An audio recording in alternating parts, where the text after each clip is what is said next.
In this episode of Bear Podcast, The Pope supports the gays. order McDonald's by touchscreen. And furries were attacked. All this and more coming up next. Bear Podcast 547. Hey, all you bears! He's texting to bump into Big Hairy Man. So scientists may have finally solved the puzzle of what makes a person gay. Well, I'm not taking you to give him something. Scrub there, fix it for you. Can I do the podcast in my underwear? Gay, the geek and the bizarre. It's one of those things that's fun and cute. Well, that's 2 glasses of wine. Two He's a lightweight, so it don't take much. You're listening to BearPodcast.com. Okay, fine. You really have to. Welcome everyone to Bear Podcast. I am Nard. And I'm Ray. Welcome to episode 547. And it's December 9th, Tuesday, 2014. It's actually my dad's birthday today. Dad's birthday. Well, he passed back in 98, so. Happy birthday, Daddy. Yeah, happy birthday, Dad. So, yeah, it's December and it's Christmas is coming near. Christmas is coming, The whether we holidays. want it to or not. So People are lazy. Just wanting to. Actually, I feel lazy now to myself. I kind of feel I feel like I don't have a social calendar anymore, and I think it's because I've ostracized myself from a bunch of my friends. So You should go out more, or well, cook out more. So anyway, last weekend I did come from New Orleans for the Bourbon Street Classic. It's actually the is that a steak? tournament. No, it's not. That sounds like a steak or a restaurant. It's actually a tournament by. Anyway, I forgot what the organization is there. So it's called the Bourbon Street Classic that is there in New Orleans, and I was there but our asses got kicked because And not in the good way. not in a good way. We sucked. We didn't win any games at all. Well, it's New Orleans. I assume most people suck in New Orleans. Yeah, they do some. We got beat by many teams, and there's one particular one, and I want to mention it right now. That this Atlanta team, the Wild One, if you guys are watching You it, know who you are. you're not supposed to be in this division. You're not supposed to right. be in the D division. You should be in the C That's right. division. You are not Kathy Griffith related. So you need to move on up with the C players or B players. Yes, they should be. You should not be in this division. If you can hit the ball across the fence, you are not. If you can get the ball across the fence, you shouldn't be playing in this league. Yeah, they shouldn't be. To be in the D League, you just got to be able to tap the ball and run real quick. Yeah, that's pretty much what we're doing. And drink a lot of beer. It's supposed to be a recreational, level, but Yeah. no, they're killing the ball. The balls go 100 miles an hour, and they just killed us. Maynard's legs can't even run that fast. Yeah, I can. No. So anyway, we kind of understood that that's not fair. It's not fair. It's not fun anymore because some people are assholes that they can Fine. just get away with it and they'll do it. Write a letter to the commissioner and complain. Anyway, I just think that you guys are you're not supposed to be in that division. You should be in C division. Anyway, so that's my spiel on that one. I've been watching Sopranos actually too. Is that all show? Yeah, did you finish the whole thing? All of it? Yeah. Okay. I'm 2 episodes away to the finale. So I'm excited what's gonna happen. I'll probably after this podcast, I'll probably finish them all. I'm gonna. What you mean you're not watching The Flash tonight and the Agents of S.H.I.E.L.D.? I can't watch Flash. Sorry, I can't watch Agents of Shield. I stopped watching it for a while. I want to collect it for a while. What? Just so wrong. I will watch it at some point, but I am watching The Flash, of course. But anyway, yeah, Sopranos. I'm trying to finish it. Although I will say about Agents of S.H.I.E.L.D. and The Flash and the Arrow and all the comic book stuff, TV that's on stuff now. Our friend Michael from Wildstorm Comics said it best last week. Mm-hmm. There was more action in the first 10 minutes of the Arrow Flash crossover than any Agents of S.H.I.E.L.D. episode, and that is true. Although there have been a couple of good episodes of Agents of S.H.I.E.L.D., so yeah, I like them all. Too bad they're different genres. Well, different, Well, there's always those fantasy stories about the crossovers where Superman fights the Hulk and all that kind of stuff. So. Oh, you know what? I was doing that on YouTube also. I saw Batman versus Darth Vader. Have you seen that? No, Not yet. No. not yet. They're just, he was trying to rescue. I saw the Stormtrooper holiday thing. What did they do? Where they're singing a holiday song. I can't remember. I saw it the other day and I forgot it. It was so. Oh, But anyway, the Star Wars, the Batman versus, they're fighting lightsabers, but then Batman did an EMP, impulse, and then it destroyed his electronics. That way, so he couldn't breathe. So he had to use the Force to keep himself breathing, something like that.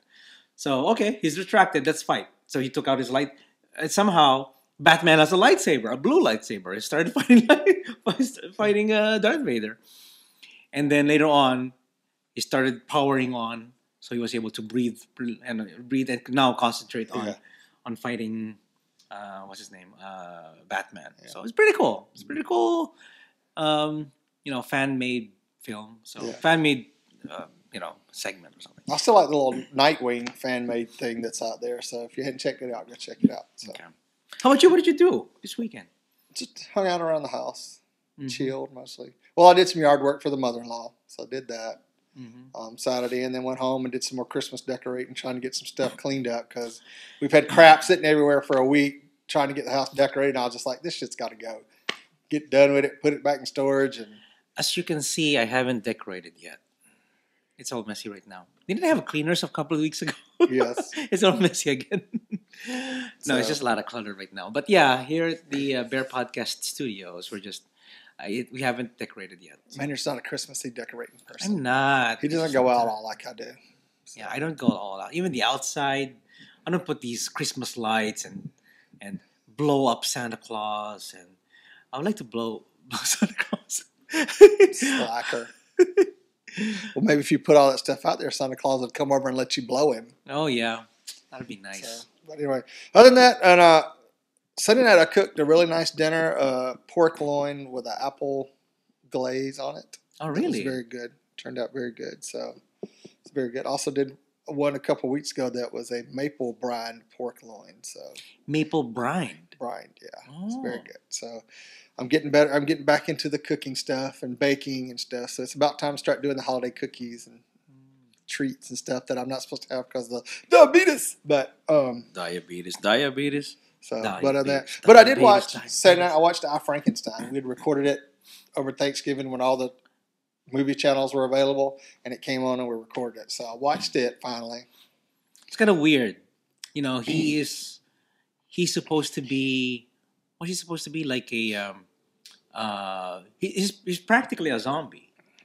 Well, no, he's a Frankenstein. He's Frankenstein, but the whole thing is he's not supposed to have a soul. But yes, he's soulless. Yeah, he's soulless. So, but the way I could see where it made a good graphic novel, but didn't turn into a movie so well. No, I mean, if it should have been like a sci-fi movie or a made-for-TV movie or something. But yeah, I don't think going out to the theaters like that it was a big thing. So I think it was overdone. But the special effects, I like the movie. I mean, I'm glad I didn't go sit in movie theaters and waste money. I just watched it when it came on HBO or whatever thing it came on. So anyway, okay, ready to move on to entertainment. Let's go to entertainment. All right, I'll let you handle the first one. It's really short. Ken Weatherwax Pugsley from Addams Family, dead at 59, so young.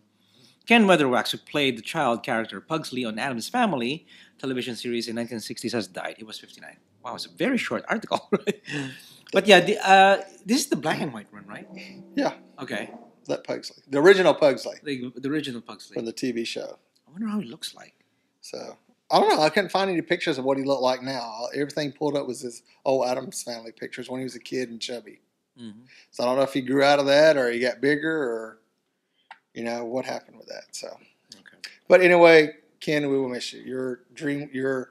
You will live on in the Addams Family reruns when they come on TV. So yes, for many generations. So, and we're talking about the original TV show back in the '60s, not the movies. So, other entertainment news: Sci-Fi David Goyer is developing a Superman origin story called Krypton. Sci-Fi is turning to David S. Goyer, the man behind the Man of Steel, to develop Superman origin story Krypton.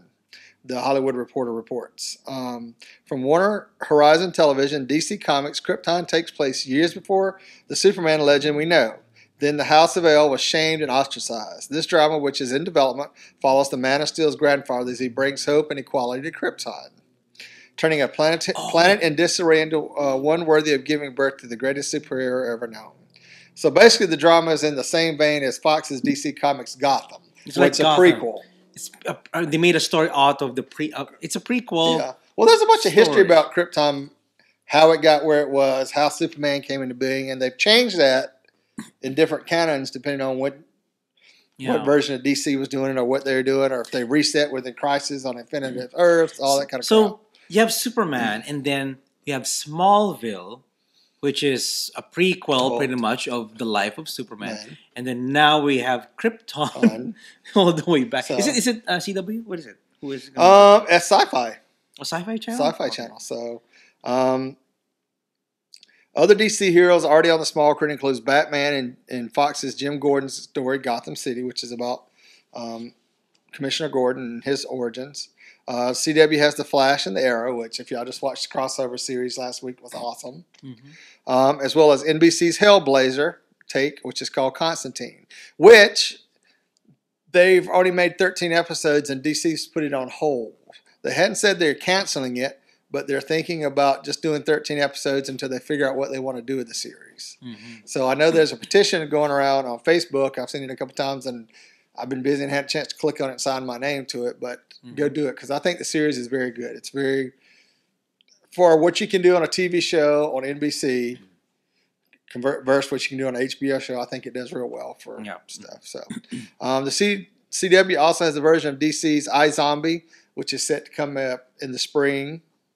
And Supergirl is currently testing leads at CBS for Arrow and Flash's Greg Berlanti and his No Ordinary Family alum Al Adler, and anticipating a pilot and hope series order for Supergirl. So, the girl from No Ordinary Family. Yeah. You know what? I like No Ordinary Family. Well, one thing, it's got Michael Chiklis, but at the same time, I like the sci-fi family. It's like a family version of Heroes. Yeah. Did you used to watch that, right? What? No Ordinary Family. Yeah. It got canceled way too soon. Yeah, just one season, I guess, or even less. Yeah. So. Oh well. But for sci-fi, Krypton arrives as the Cabler is making a massive push back to its Battlestar Galactica sci-fi roots with scripted originals including Dominion, Ascension, which comes on next week. So don't forget to try to set that because it's a 3-night episode. 12 Monkeys, which comes in January. Olympus, which I haven't heard anything about. Z Nation, which just did their final show this week. It did. Yes. And I heard they're gonna have they're going to extend it next year or have another. They signed up for another season. Well, that's good because I liked it. You like Z Nation? It is not overly complicated. It's basic zombie apocalypse that you can do. It's everybody's trying to make everything The Walking Dead. Everything can't be The Walking Dead. The Walking Dead is The Walking Dead, and everything else is a B zombie movie. The Walking Dead is up here, and everything else would be down here so far. The only thing that comes close is World War Z. World War Z. That's the one with the movie that Brad Pitt did with the zombie apocalypse thing. The acting there was really good, even though it's a zombie film. But I mean, Z Nation. I don't Z know. Nation is one of those low budget TV shows that Sci-Fi puts out that's just there for shits and grins. Yeah, Sci-Fi just has to have its own. So, which is cool. I like it. I'm getting much more in tune with Sci-Fi. I'm glad they're coming back. I'm glad they're not doing wrestling all the fucking time. So, anyway, there's another one that's coming, The Expanse, which I haven't read anything about. Childhood Ends, which is based on a book. Hunters, Dark Matter, and 3001, The Final Odyssey. Okay. So, there's a bunch of stuff coming up for them. So. But a lot of this stuff, they're trying to figure out how it's all going to tie back into the DC universe with all the movies coming out. Because we already know that there's a Flash movie coming out, but the guy that's playing the Flash on the TV show is not going to be the one playing the one in the movie. Which everybody's kind of like, well, why? Why not? Although the guy in the TV show played a gay guy on Glee, and the guy that's playing the Flash in the movie is actually gay. So I think it's interesting. Something's going on there. What is going on? Something's going on there. Oh, so. You know what? Remember the original Flash? Remember You know who's gonna be coming back to coming back to the film is going to be in this Flash one in this new Flash TV series. Remember the Trickster? Yes, because it's been played by Mark Hamill. He's gonna be back Yeah, as the Trickster. yeah. I remember him well back then. He was a trickster with the original Flash, back then, which is the dad, of and Flash this current today. Flash. So. His current Flash. I remember that because I was so excited because Mark Hamill, and then you saw him and I was like, just so goofy, right? What happened? Yeah. It's just awful. He's not Luke Skywalker no more. I know. And I'm waiting for him to use, because the way he beat the Flash before, he threw marbles on the ground, on the floor, the trickster. So, of course, it was, so the Flash kept running like that. It was like Tasmanian devil. Yeah. You know, it's the simple stuff, man. Simple stuff. The simple stuff. So. Oh my God! You know what? I won't be surprised if he uses marbles with this new Flash right now. So you want to read the next one about our buddy Ryan Reynolds? I can't believe this because he's shifting from Marvel to DC and back and forth, and I don't know. It's just I don't like it. But anyway, actor Ryan Reynolds is officially... let's put it this way: he is dead and will never be the Green Lantern again. I'm pretty much sure that is set in stone. Because he came back to this? No, because the Green Lantern was so bad. I like Green Lantern. Well, I liked it too, but in the eyes of all the fans, and I don't even think DC liked the way it turned out. Oh, really? So, and I think will come off much better as a Deadpool, from what I know about Deadpool. Even though I never really I'm not a big Deadpool fan. So Ryan Reynolds is officially back as Deadpool. Actor Ryan Reynolds is set to star to the titular character in the upcoming Marvel film Deadpool, according to a report from LA Times. Reynolds, best known for his role in Green Lantern and Blade Trinity, was rumored to be in the running for the role of the wisecracking anti-hero, but it was only yesterday that Fox confirmed his official casting. Reynolds will first don the Deadpool mask in X-Men Origins in Wolverine. And this film adaptation of Marvel's Deadpool series is scheduled to hit theaters on February 12, 2016. Oh, it's a long way from now. Yeah. 20th Century Fox and Marvel Comics announced the film's release date earlier this year, with Tim Miller set to direct. News of the official Deadpool release date followed test footage of the project leaked online. The video, shot a few years ago, also featured actor Ryan Reynolds in the lead. So they've been trying to get this off for a while, and it just now coming to. I think Marvel's starting to feel some of the heat that DC all of a sudden is doing all this stuff, and people are excited about it, and they're like, well, we got to keep the steam rolling here. So, and we have to get back. Yeah, and you know Disney ain't one for losing no damn money. Yep. Mm-hmm. So it's not as if they're going to lose money. They'll get money. I know, but still, Disney is all about putting it out there. Mm-hmm. I mean, like what's that damn show? Let It Snow, Let It Snow. Let It Go. Let It Go. Oh, Let yeah. It Snow. Frozen. That wasn't scheduled to be a big hit. That was just a seasonal release thing that Disney was going to do, and it's blowed out, and it took them by surprise, which is why they screwed up on marketing, and now the big push is marketing this year. I'm not even impressed with Frozen. I'm not. And then the song is just really, really blown out. Let It Go. And then it has so much exposure right now that it has to be a character now in Once Upon a Time. Yeah. I didn't watch it, but you know. And Disney is looking at doing a whole theme section for Frozen now. Really? Yeah. Oh. So, anyway, on to other entertainment news. Preacher. Drama from Seth Rogen and Evan Goldberg gets an AMC pilot on her. So we might have something that's decent here if AMC is doing it.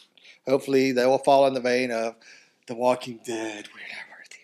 So, but anyway, Garth Ennis and Steve Dillon's cult 1990s comic book series Preacher is taking another step to the small screen as the drama adaptation of the controversial comic from This Is the End writers, director Seth Rogen and Evan Goldberg has been picked up to a pilot by AMC.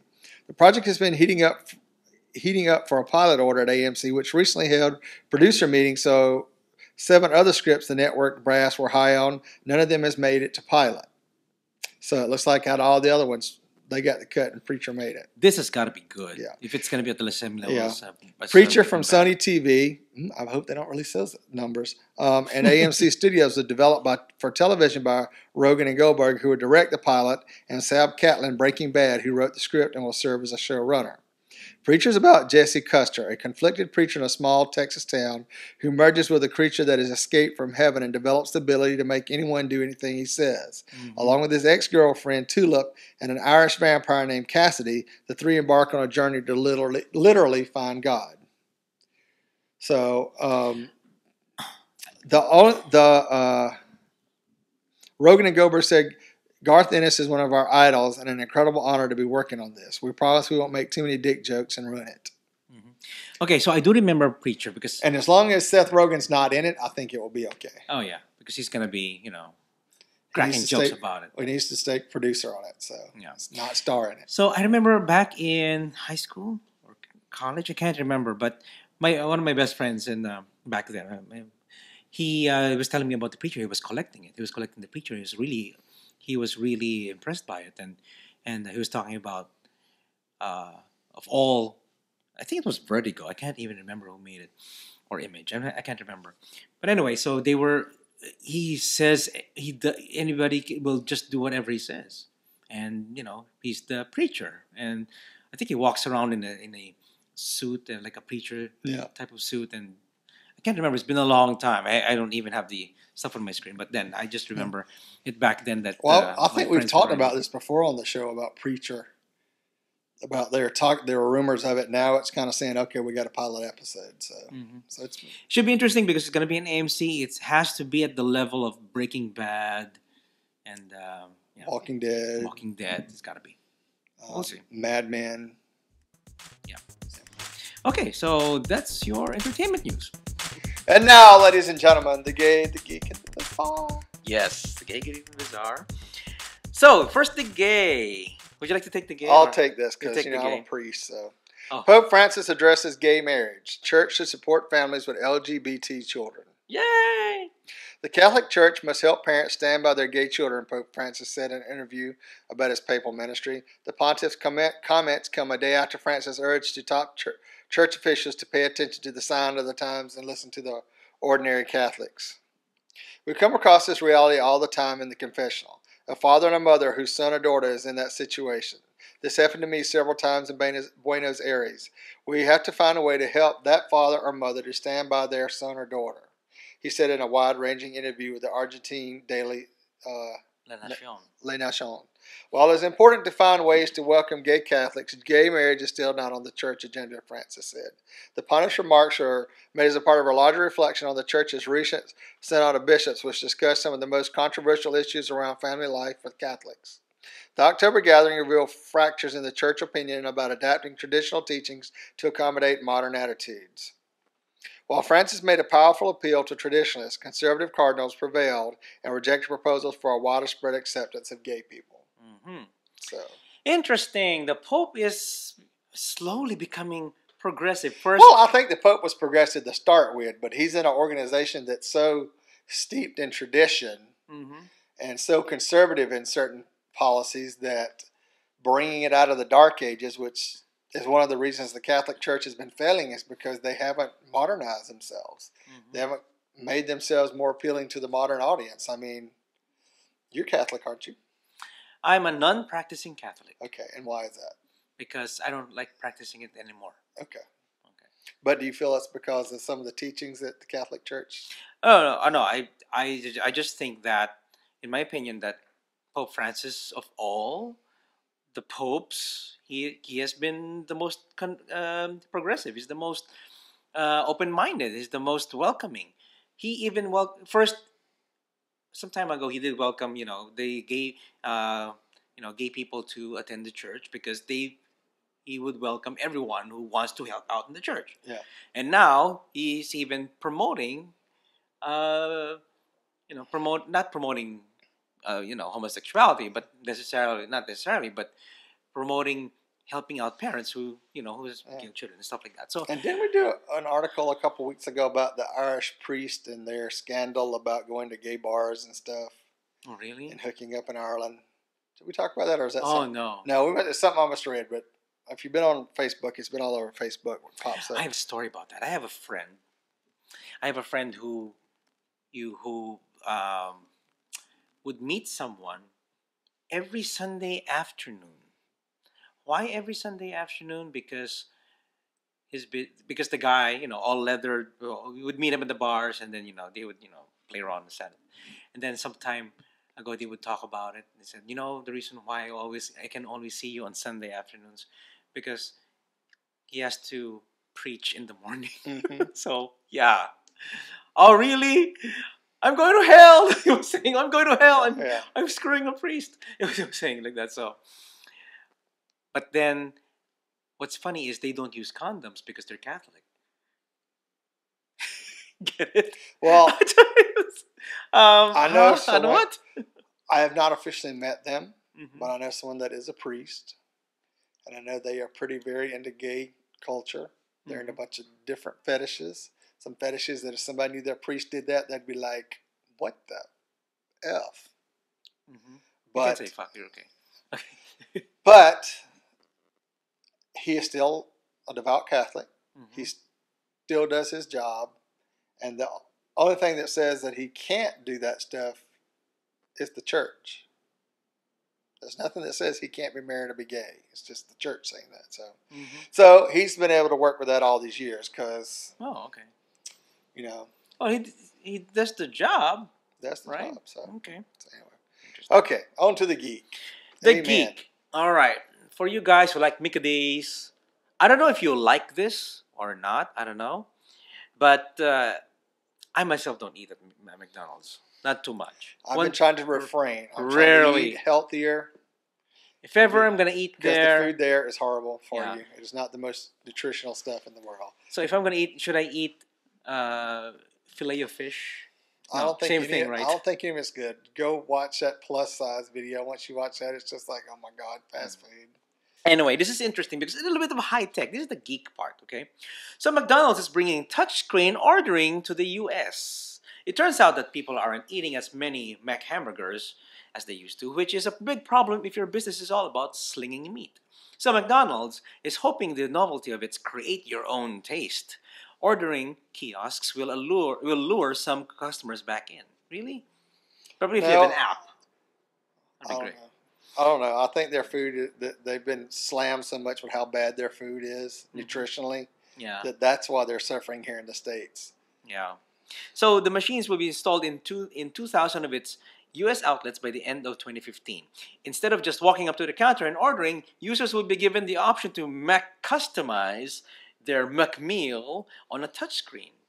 So that includes everything from choosing a chicken over beef, skipping the fatty mayo, or picking sweet potato fries. Unfortunately, the privilege of being able to order a Big Mac minus special sauce and a ciabatta without getting the stink eye will cost you a premium, both in terms of prep time and cash. But don't fret for the underpaid cashiers. They'll now be underpaid pseudo-waiters. Oh, so they repurpose them. They'll be waiters now that deliver your food to your table, so you don't pick it up at the front now. Yeah. So you get a number. Well, it's not like this is the first chain that's done this. Chili's has done this. You can go sit, once they sit at your table, you can sit and order everything off the they have a little computer pad. Yeah, they do that now, yeah. And you can order it and play games and do all kind of crap while you're sitting before. there. And you really don't have to talk to anybody. In fact, they're training their waiters and stuff to encourage it, so they're just bringing you food. Yeah. And you have very little interaction with them. That is awesome. Which some Chili's is probably not a bad thing, because the wait staff sucks. Yeah. So it's hoped that this blending of not so fast food technology and choice will be enough to win back younger, more health conscious customers and rouse the company out of its slump. As Bob Meeble, a McDonald's franchise owner, told USA Today with a twinge of sadness in his voice, most millennials would rather deal with the computer, iPad, iPhone than actually have interaction with another human being. Leave it to McDonald's to offer the most depressing of observations about our society. How ironic. Oh my God. Yes, so that's kind of interesting. I mean, I would do it. I mean, I would go do it just to try it. Yeah. Wouldn't you? Let's go ahead. Let's go order on the screen. No, because I usually like my stuff the same way. Same way? As in? Yeah, I mean, it's just not that big a deal. And I usually go through a drive-thru if I do. Because my what are they called? Your dirty little secrets is I like to go to McDonald's and have the breakfast burritos. Oh, okay. And I like to go have a quarter pounder meal at lunch. Oh, you do that? Yeah. Oh. Uh, Stuff. Dirty secret. That's all about all I like on the menu. Comfort food. What's another term? It's, There's a saying. Secret, not secret. Secret pleasures or dirty little pleasures. Dirty pleasure. Dirty little pleasures. Maybe if you're listening right now, you know the words already. Yeah, so anyway, but that's Secret what it is, for me. So, and once in a blue moon, I'll go there and eat and grab some breakfast burritos, and then, which I don't know why, because there are plenty of food trucks in Houston with much better burritos. Guilty pleasure. Guilty pleasure, yeah. My guilty pleasure, because I know it's bad for me. Guilty pleasure. Guilty pleasure. So, all right. Okay, this is sad news, Ray. On to the bizarre. Yes, this is the bizarre. It's very sad. Why would anybody want to hurt a furry? I know, they're so sweet. They're so Some nice. Of them are so cute. Some of them are cute. Wow. Okay. So, anyway, in Rosemont, Illinois, the authorities are investigating a chlorine gas leak at a furry convention. It seems at some point during the day, somebody went and tampered with the chlorine system for the pool, and it released chlorine gas in the hotel, and they had to evacuate everybody. Mm-hmm. So all the furries had to come outside. So. And then there was a guy herding them together. Yes, to keep them all, animal control got involved and stuff. But no, I think it's, I think it's kind of sad that if it is intentional, somebody did that, because somebody could have really got injured. I mean, those furry suits ain't the most comfortable things to be in at all, I think, most of the time, because you're sweating your ass off, which is why most of the furries I see are skinny little boys, which I like. But underneath. But I think the whole fact that somebody would do something like that'd be like somebody going to Comic-Con and doing something like that. Yeah, actually, Devin. I think Devin, because this is Illinois. Devin's a furry? Devin is not a furry. Oh. Devin, are you a furry? I don't think so. No, he's a pug. He's a pug lover. He's a pug lover. So yeah, so I think one time he did go to FurCon. I forgot the name of it. I mean, I think it'd be fun to go to. I don't think there's one that's ever been close around here and stuff. So yeah, so I'm more used to the leather version of the pups and stuff, as much to the furries where people actually dress up in fursuits. And those fursuits get expensive. Those are expensive. So that chlorine could probably melt some of that fabric on the skin. Yeah. Maybe. So it could have been kind of dangerous. So, but furries are usually a happy lot, and I think that they probably enjoyed it, made the most out of it. So they're probably marking territory. Oh no, it's a pup party. Never mind. Yeah. Anyway, so but if you're a furry, call us and let us know what you think. Oh yeah, how do you feel about this? Yes. Let us know. Okay. So I guess that's it. That's our show. Oh, by the way, let me just tell you. I should have given this introduction earlier. I kind of screwed up. The computer that I used for producing this video I don't have a charger for it. I left it in New Orleans, so the video might be delayed. I might be able to work on the audio, but we'll see. Okay. And maybe I can try. I can try to work on it. Put it on YouTube or something. Let me do it. Okay, so shout outs. My friend David from Houston. Happy birthday. Happy birthday, Dave. Was this his 49th birthday? 48th. 48th. He'll be turning 48. 48, okay, yeah. It is today. Also, John and Polima, I saw them last weekend. He joined us in New Orleans for the Bourbon Street Classic. Get better, John. Get better, John. Please feel better. Hope you feel better, because John is having this knee problem right now. And of course, my team, The Wave. It's always fun to play. Oh, we ate at the cunt of Two Sisters. The cunt? No. The Court of Two Sisters. Oh, the Court of Two Sisters. The Court of Two Sisters. I thought the cunt of Two Sisters is like the drag ball or something in New Orleans. Yeah. So, yeah. Oh, my God. You got to break the tablet now. So, yeah, we ate there, enjoyed it, and then we had the quartet. Whatever quartet. Yeah, there's a band beside us, a jazz band. It was pretty cool. I think Kip, my friend Kip, she enjoyed it, so that's good. Well, that's good. Also, one last one, Rocky Mountain Men from Denver. They're the D team that Polima played with. They're pretty cute bears. Some of the pictures here that you see on screen, if you're watching the video, if the video is out, yeah, it's Smartly looking some of the video. Yeah. Anyway, so okay, that's it. Okay. And do you have any shout outs? I don't think I have any shout outs this week. It's been a pretty low key week for me, so okay. keeping it low key. So anyway, if you'd like to call and leave us a message that we can play here on the show, or give us some feedback on one of the articles we said, or got ideas for articles, you can give us a call at 206-222-2327. That's 206-222-BEAR. Please give us a call. We enjoy voice messages. Yes, that's we right. We love hearing from you. Also, you can email us at the show@BearPodcast.com. You can subscribe via iTunes, Vimeo, and YouTube. And you can also listen to the show on Bear Radio Network and Stitcher Radio. And follow us on Facebook and Twitter. So, what's going to happen? Oh, that's right. Oh, go to the official website at BearPodcast.com. I forgot. We're going to do the tree today at some point. Okay. Ray's going to help me build the tree. So, we'll see what we can do with that. Okay, so thank you everyone for watching and listening. And we'll catch you guys on the next episode of Bear Podcast. Many wolves and many hugs. Woof, what a bear. Podcast your ass. Woof, what a bear. Woof, what a bear.